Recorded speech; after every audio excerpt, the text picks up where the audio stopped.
it was freezing quite a lot at night, and look, there is hoarfrost now. It looks beautiful. It's like an ice kingdom.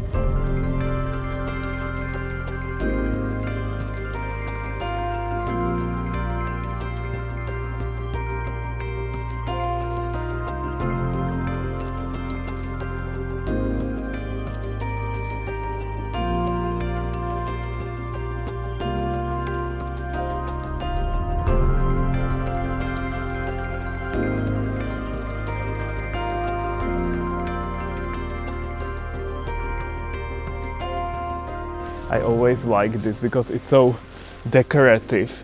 It wants to make our garden more beautiful even in winter. Look at this, it's amazing. And here as well with the rose hips, they shine here, and yeah, so nature and weather can be very decorative even in winter. That's so great to see. Our garden looks like a frozen kingdom. Yes, it's totally a frozen kingdom. So amazing.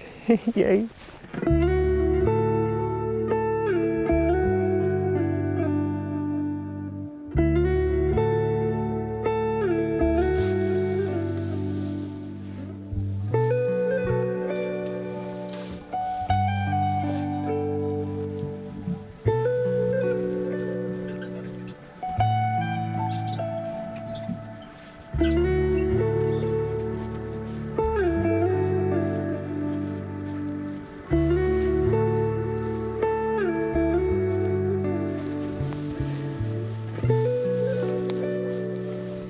Of course, the cold weather can also mean complications in the garden. Some of the trees or shrubs can be a bit sensitive, even though we plant everything that's frost resistant, otherwise it would die very quickly in our climate. But some of the trees need to build the resistance when they are young. And we kept this tree in a planter for 2 or 3 years before planting it here outdoors. So it's still quite young and not used to the frost. This is Evodia. We also call it a bee tree in Czech, and it's our 3rd attempt already. So we probably should have covered it before winter, but we don't really have any experience with this, and I don't know, we forgot or something. So we're doing it now because it might get even colder, and it should be also windy, so you know, the cold wind could maybe potentially damage the tree. We don't want to risk it anymore, so we did this and we'll see if it survives.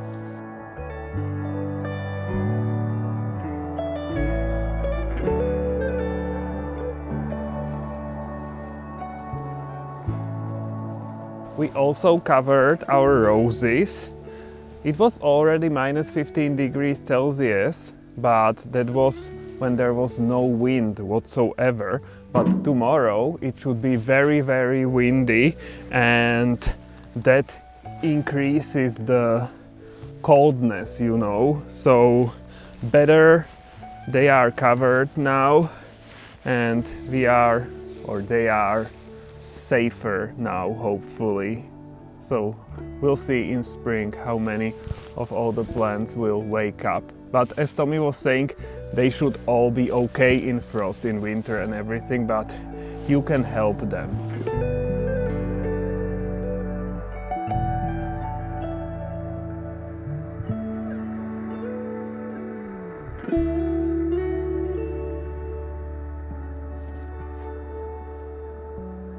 Welcome back to cooking/baking with Peter. We should rename this because we are mostly baking here, so from now on this is baking with Peter. Yay!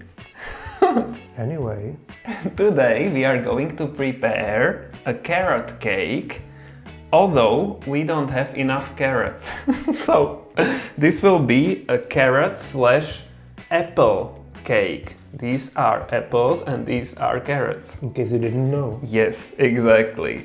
We used to make this carrot cake quite a lot in the past, like 10 years ago or something, but then it somehow disappeared. I don't know why. So now it's back in my mind and we are going to make it. And this is everything we will need today. So we will start immediately with the dry ingredients. Here we have 200 grams of flour, and this cake is healthier, on the healthier side. So here I have a mix of 100 grams of oat flour. I just used normal oats and I ground them into flour, and 100 grams of whole grain spelt flour. In the past, I remember I also used buckwheat, like normal buckwheat, and I ground it into powder, and that was buckwheat flour. And yeah, you can use whatever, I think. So just 200 grams of flour.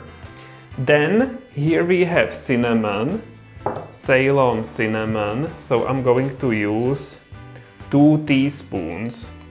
Just put it here. Here this is baking powder, 1.5 teaspoons.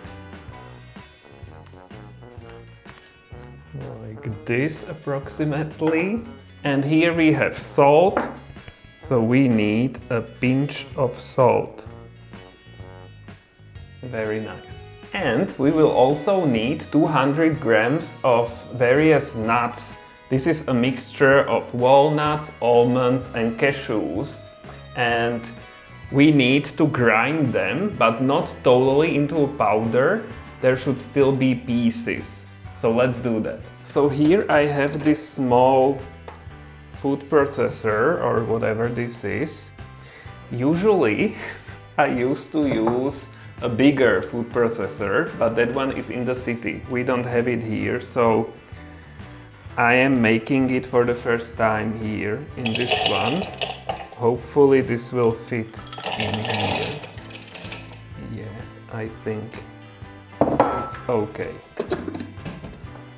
It's like an immersion blender, like above the bowl. Yes.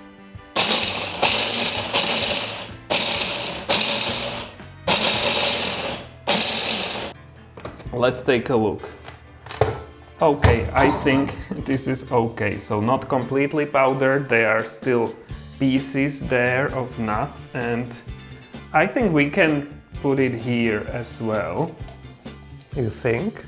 Yeah, I don't remember, and my recipe just lists the ingredients. I was writing the recipe for me many years ago, and the instructions, like later what you should do, that should be obvious, obviously. So now I need to remember somehow. And let's just, mix this everything together. And here I have raisins, 70 grams. So that is also a dry ingredient. So let's put that here as well. And this is done. This was the easier part. We need to grate these carrots and apples now, and I'm not going to grate them, I will just put them here into the little food processor. Show us again how you grate. But we need to cut this into smaller pieces. Okay, this is cut into small pieces, and let's put it here and hope for the best, probably. I am not sure if this will fit in here. I wanted to do everything at once. I don't think you should. Okay, so just this amount at first. Let's go.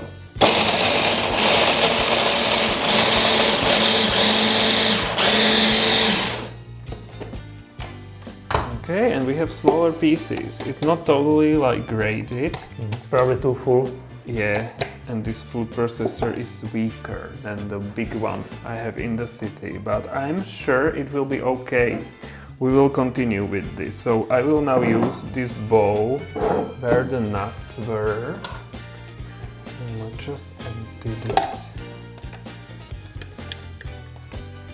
Let's add the remaining apples. And normally, guys, you should just use carrots. The apples are just because I don't have enough carrots. So we need 400 grams of carrots. But I have like 250 grams of carrots and 150 grams apples. I don't know if this is stupid, but we'll see soon. Here we have 150 milliliters of oil, and we need to mix it with eggs and sugar. And I was thinking of putting everything here and just use an immersion blender. Let's see if that works. So here we have 150 grams of sugar. This is brown sugar. And let's also crack these 3 eggs here. 1, 2, 3. It's delicious, like a smoothie. It looks nice, like this should totally go with the immersion blender. We are back here. Let's put this here and let's do this. Ooh.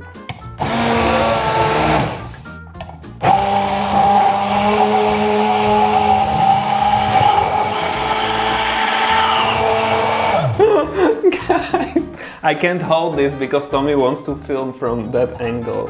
So maybe like this. Perfect. It looks so creamy. Yeah, this is what we want, so it's totally going. Great idea.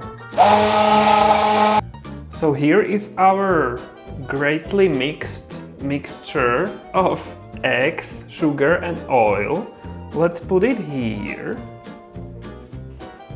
And let's put the carrots with the apples into the mixture and we will blend more. This recipe is all about blending in. This recipe is all about improvisation.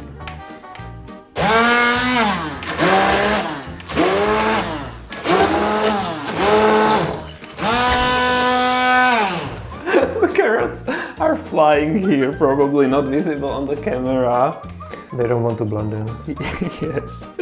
Some pieces were flying past Tommy's face and everywhere. I saw it.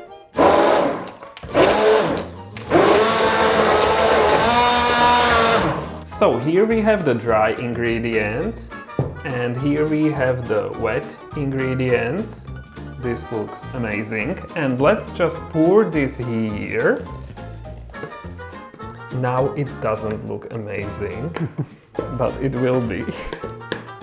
And let's mix this together now, and that will be our dough.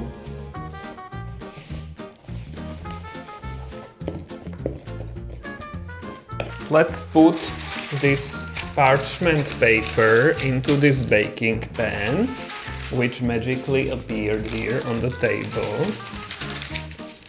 And I'm a little bit afraid that the baking pan is too big, but we don't have anything better here at the country house. So we need to work with what we have. And now, guys, you are asking, why are you, Peter, making this recipe if you don't have anything here at the country house that you need? But the answer is Peter was bored. Yes, and I remembered this carrot cake. Like, why are we not baking it anymore? Like, why are we not making it anymore? It's time. So, it's time. So, let's pour the dough here.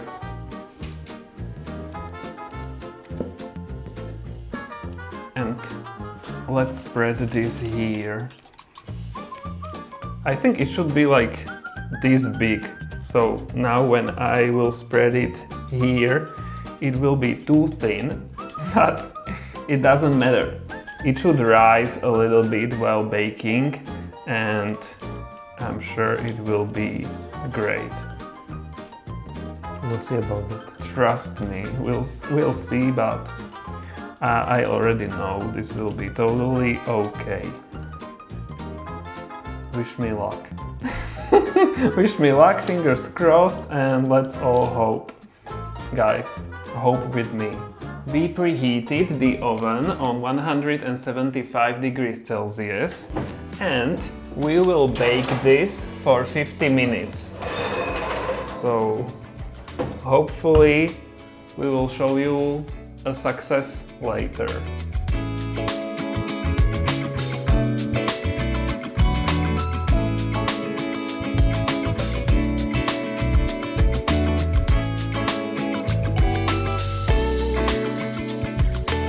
"40 minutes later we are back. This oven is quite strong and the lower height of the cake, yes, I like it. This looks good. So 40 minutes and ta-da! So we'll show you later what we do with this. We eat it, spoiler alert. Yes. It cooled down a bit and now I'm cutting it. So you need these squares or something, little pieces, and it looks very good, I have to say. Look normal, and let's eat. Looks edible. Yes, we are going to have this with our blueberry jam, which we haven't tasted yet. So this is the first time and it should be great, hopefully. We have finally something to put it on. Yes. I was very happy with my decision to make this cake because we eat it with jam and usually we don't eat jams much. So this Just make jams, we don't eat jams. Yes, so this is a great use for this. But I'm sure you guys are already typing the comments how we should have it with a scoop of vanilla ice cream. On top. We feel like you eat it to everything. That comes up a lot. Scoop of vanilla ice cream. So Not here in Europe. no. So this will be better. And this is mine. There is more jam. So Of course. maybe I should add more. And this is only a tiny amount. This looks like for a squirrel, this portion. That's because we will have dinner soon. So we are just going to taste this and then we will have more tomorrow or sometimes. It's just our starter. Yes, exactly.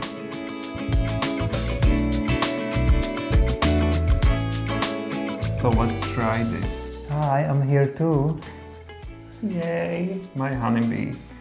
Let's see his reaction, if he remembers it like it was many years ago. I don't remember it with this jam. But it's great as I remember. Yes, wow. I love it. The jam makes it much sweeter, obviously. But even without the jam, we know that it's good. Without the jam, it's more like a sweet snack, I would say, not like a total dessert. It's not that oversweetened, you know. But with the jam, it's great.